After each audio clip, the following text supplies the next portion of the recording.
पाकिस्तान में ना religious values के ऊपर या सो कॉल्ड रिलीजियस बिलीफ्स के ऊपर ना बहुत ज़्यादा अटैक किया जाता है। अगर आपकी किसी किसी के साथ कोई पुरानी दुश्मनी है या अगर आप किसी को कत्ल भी करना चाहते हैं तो आप उसके ऊपर गुस्ताखी का इल्ज़ाम लगा दें।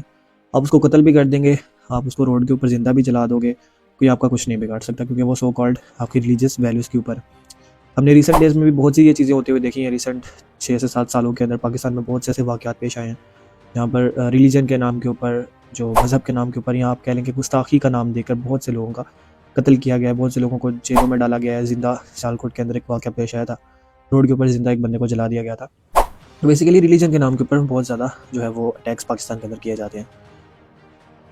इन्हीं रिलीजियस अटैक से रिलेटेड या इन्हीं रिलीजियस ट्रैप्स के रिलेटेड एक केस मेरे सामने आता है। खैर है तो ये थोड़ा सा पुराना है बट मेरे सामने आ रहा है तो I am going to discuss it now. एक गैंग हमारे सामने आती है जिसका नाम ब्लास्फेमी बिजनेस गैंग दिया गया है। ग्रुप ऑफ पीपल या एक गैंग जो लोगों को फंसाते हैं, उनको ट्रैप करते हैं, उनको ब्लैकमेल करते हैं और देन उनके ज़रिए पैसा वसूलते हैं सिर्फ मज़हब के नाम के ऊपर या मज़हब की तौहीन के नाम के ऊपर।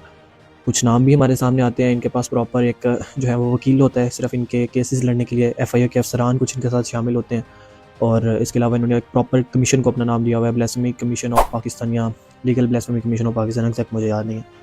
तो ये एक प्रॉपर एक ग्रुप ऑफ पीपल या एक गैंग हमारे सामने आता है जो आज भी हो सकता है कि वर्किंग कर रहा हो और आज भी बहुत से लोग उनकी तरह जो वर्किंग कर रहा हो, जो लोगों को खुद से फंसाते हैं, फैब्रिकेटेड केस बनाते हैं और उनके खिलाफ खुद जाके अदालत में गवाही देते हैं और उनको फंसाते हैं और जिनकी वजह से आज भी हज़ारों लोग जो है वो जेल में सड़ रहे हैं। बहुत सौ की जानें भी जा चुकी हैं और बहुत से लोग जो है वो पाकिस्तान छोड़ के भी भाग चुके हैं। तो अब थोड़ा सा डिस्कस कर लेते हैं इस केस के बारे में, इस गैंग के बारे में कि किस तरह से ये ऑपरेट करती थी, कौन कौन से नाम इस केस में हमारे सामने आते हैं और किस तरह से ये लोगों को जो है वो फैब्रिकेटेड केसेस के ज़रिए ट्रैप करते थे, उनको ब्लैकमेल करते थे और हालात इस कदर चले जाते थे कि इवन तशद्दुद के ज़रिए उनके ऊपर जो है वो मर्डर भी उनको कर दिया जाता था। तो पंजाब स्पेशल ब्रांच की रिपोर्ट्स, इन्वेस्टिगेशन, जर्नलिज्म और इस्लामाबाद हाई कोर्ट के ऑब्जर्वेशंस के मुताबिक पाकिस्तान में एक एलिज्ड ग्रुप या एक एलिज्ड गैंग जो है वो वर्क कर रही थी, जो कि ब्लास्फेमी लॉज का मिसयूज़ करके लोगों को ट्रैप करते थे, उनसे पैसा वसूलते थे और उनको जो है ब्लैकमेल करते थे। इसमें कुछ नाम हमारे सामने आते हैं, 3-4 नाम हमारे मेजर जो है वो सामने आ रहे हैं। सबसे पहले शहराज अहमद फ़ारूकी जो इस गैंग के बेसिकली लीडर का नाम उनके सामने आ रहा है। लीडर की एलिगेशन है इनके ऊपर, फिलहाल एलिगेशन है as far as I know, तो अभी कुछ साबित नहीं है तो आई एम नॉट बेसिकली थोप नहीं रहा मैं उनके ऊपर ये इल्ज़ाम, तो एलिगेशन का वर्ड यूज़ कर लेते हैं। उसके अलावा राव अब्दुल रहीम ये लॉयर हैं जो कि इस केस के लिए एज अ लॉयर काम करते थे और इस केस के लिए या इस गैंग के जितने भी केसेस थे वो हाई कोर्ट में लड़ते थे। और इसके अलावा एक फ़ीमेल हनी ट्रैप का जो है वो फीमेल हनी ट्रैप की ऑपरेटर का नाम सामने आता है जिनका नाम कोमल इस्माइल सामने आ रहा है। ये तीनों हमारे सामने आते हैं, शहराज अहमद फ़ारूकी, राव अब्दुल रहीम एंड कोमल इस्माइल। ये तीनों लोगों का ये गैंग था। इसके अलावा और भी बहुत से लोग होंगे। तो अब देख लेते हैं कि ये ग्रुप वर्क किस तरह से करता था, किस तरह से लोगों को ट्रैप किया जाता था। खैर इसकी कंप्लीट डिटेल्स तो अभी तक सामने नहीं आई क्योंकि ये केस अभी तक इन प्रोसेस है, बट जो चीज़ें मेरे सामने आ रही हैं मैं उनको सिर्फ डिस्कस करने की कोशिश करूँगा। लोगों को बेसिकली व्हाट्सएप ग्रुप्स के अंदर ऐड करते थे बाय देयर रजामंदी आप कह लें, या नहीं भी ज़बरदस्ती भी ऐड कर लिया जाता था। बाद में उन ग्रुप्स का कंटेंट या नाम चेंज कर दिया जाता था, उनके स्क्रीनशॉट्स ले लिए जाते थे, स्क्रीन रिकॉर्डिंग कर दी जाती थी जिनको एज अ सबूत या गवाही अदालत में पेश किया जाता था। दैन ब्लास्फेमी के इल्ज़ामात लगाए जाते थे, हनी ट्रैप का इस्तेमाल किया जाता था और इसमें एफआईए और एनसीसीआई जो भी है इनका भी इन्वॉल्वमेंट सामने आया है। एलिगेशन है बेसिकली, अभी साबित नहीं है। अगर मैं आसान अल्फाज में समझाने की कोशिश करूँ तो कुछ इस तरह से है कि गैर इखलाकी ग्रुप्स बनाए जाते थे, उनमें ज़बरदस्ती या उनकी रजामंदी से लोगों को ऐड किया जाता था या कोई भी बंदा उसमें खुद ऐड होता था एंड उसमें गैर इखलाकी कंटेंट जो है वो शेयर किया जाता था एंड आफ्टर अ वाइल उस ग्रुप का नाम, उस ग्रुप का कंटेंट एकदम जो है वो चेंज कर दिया जाता था और उसके बाद उसके स्क्रीनशॉट्स, उसकी स्क्रीन रिकॉर्डिंग को एज अ गवाही या एज अ सबूत अदालत में पेश किया जाता था। इसके बाद ब्लास्फेमी लॉज का मिसयूज़ करते हुए उनके ऊपर ब्लास्फेमी के इल्ज़ाम लगाए जाते थे, उनके ऊपर ब्लैकमेल किया जाता था, उनसे रिश्वत मांगी जाती थी, उनसे पैसे मांगे जाते थे और उनके ऊपर तशद्दुद भी किया जाता था टू कन्फेस द इल्ज़ाम या टू कन्फेस द उनके ऊपर जो भी लगाया जाता था। इसमें कुछ केसेस भी हमारे सामने आते हैं। एक नाम एक केस का हमारे सामने आता है अब्दुल्ला शाह का, एक केस जिसका नाम बार बार इस ग्रुप के अंदर या बार बार इस हियरिंग के अंदर कोर्ट में सामने आया है।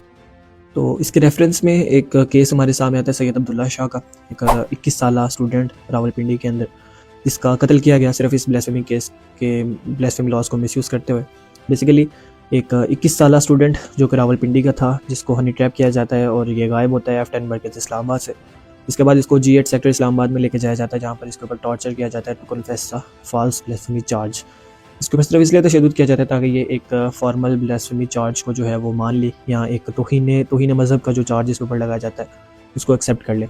बट ज़ाहिर सी बात है तशद्दुद किसी हद तक ज़्यादा किया कर दिया जाता है और 16 जून 2022 को इसकी बॉडी बनी गाला के जंगलात से जो है वो डिस्कवर की जाती है। इसके बाद इसके वालिद साहब जो हैं अब्दुल्ला शाह, वो भी काफ़ी इसको इस जस्टिस की डिमांड करते हैं और ये केस काफ़ी हाइप पकड़ता है, मीडिया के ऊपर भी रिपोर्ट होता है।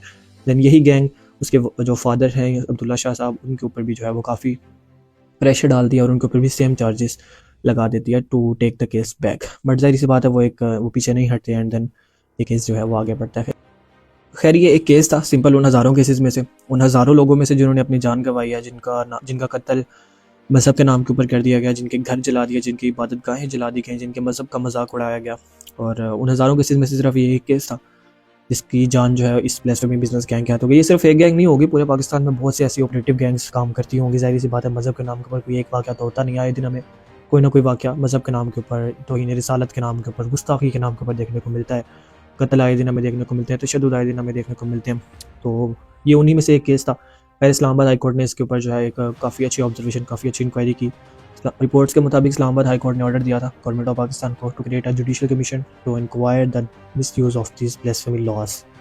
तो अब तो ये केस ख़त्म भी हो गया होगा। खैर I do not know the results of this case, but at the end message यही है कि कोई भी ऐसा ग्रुप या कोई भी ऐसा लिंक्स आपके साथ शेयर किए जाते हैं, आजकल साइबर क्राइम में ये चीज़ बहुत ज़्यादा रिपोर्ट की जा रही है, तो कोई भी ऐसे लिंक्स आपके साथ शेयर किए जाते हैं, कोई भी ऐसा गैर इखलाकी ग्रुप आपके साथ शेयर किया जाता है और आजकल के लोग तो उसमें बगैर देखे या बगैर कुछ चीज़ें जो है वो नोट किए भी ऐड हो जाते हैं। कुछ लीक्स की वीडियोस होगी, इस तरह के गैर इखलाकी जो ग्रुप्स होते हैं इनमें ज्वाइनिंग से ग्रेस करें। कॉन्स्टिट्यूशन ऑफ पाकिस्तान के मुताबिक ये चीज़ें इलीगल हैं, किसी भी ऐसी चीज़ को प्रमोट करना जो गैर इखलाकी हो ये कॉन्स्टिट्यूशन के मुताबिक भी इलीगल है। आपको ऊपर कॉन्स्टिट्यूशन के मुताबिक लीगल कार्रवाई भी हो सकती हो। I hope so you can understand what I am trying to say, but the thing is के to avoid this type of groups, avoid this type of links, और इनके ज़रिए आप फंस भी सकते हैं। ये एक ग्रुप था जो पकड़ा गया, हज़ारों ग्रुप और भी वर्क कर रहे होंगे पाकिस्तान में मज़हब के नाम के ऊपर, तो बहुत ये चीज़ जो है वो होती रहती है। So laughs for the next time, good luck and be safe from this type of gangs.